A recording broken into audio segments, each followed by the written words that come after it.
নোয়াখালীতে বৃহস্পতিবার 10 জুলাই সকাল পর্যন্ত গেল 24 ঘন্টায় 120 মিলিমিটার বৃষ্টিপাত রেকর্ড করা হয়েছে।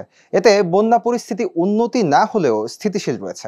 জেলার 9টি উপজেলায় বর্তমানে পানিবন্দী 63,860 পরিবার।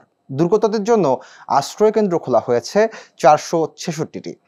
স্থানীয় আবহাওয়া অফিস জানায় 2 থেকে 1 দিনের মধ্যে বৃষ্টিপাতের তীব্রতা কমে আসবে, তখন পরিস্থিতির উন্নতি হতে পারে বলে ধারণা করা হচ্ছে। এদিকে নোয়াখালী জেলা প্রশাসক খন্দকার ইশতিয়াক আহমেদের সভাপতিত্বে দুর্যোগ ব্যবস্থাপনা কমিটির সভা অনুষ্ঠিত হয়েছে। এতে সরকারি ও আধা সরকারি প্রশাসনিক কর্মকর্তাগণ উপস্থিত ছিলেন। 24-এর বন্যায় নোয়াখালীর মানুষের যে দুর্ভোগ পোয়াইছিল, বিশেষ করে শহর এবং গ্রামের অঞ্চলের মানুষ দীর্ঘদিন পানিবন্দী হয়েছিল।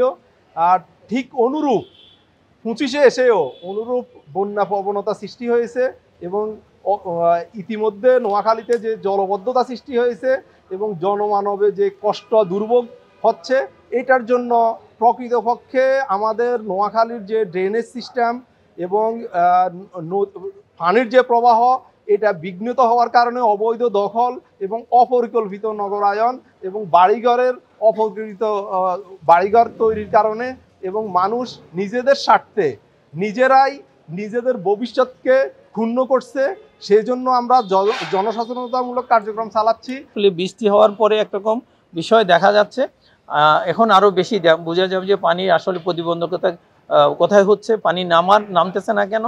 এই অনেকগুলো বিষয় নিয়ে আমরা কাজ করেছি। আমাদের প্রশাসক মহোদয় এবং জেলা প্রশাসক মহোদয় বন্ধের দিনে বিভিন্ন সময় ঘুরে ঘুরে এগুলো পর্যবেক্ষণ করেছেন।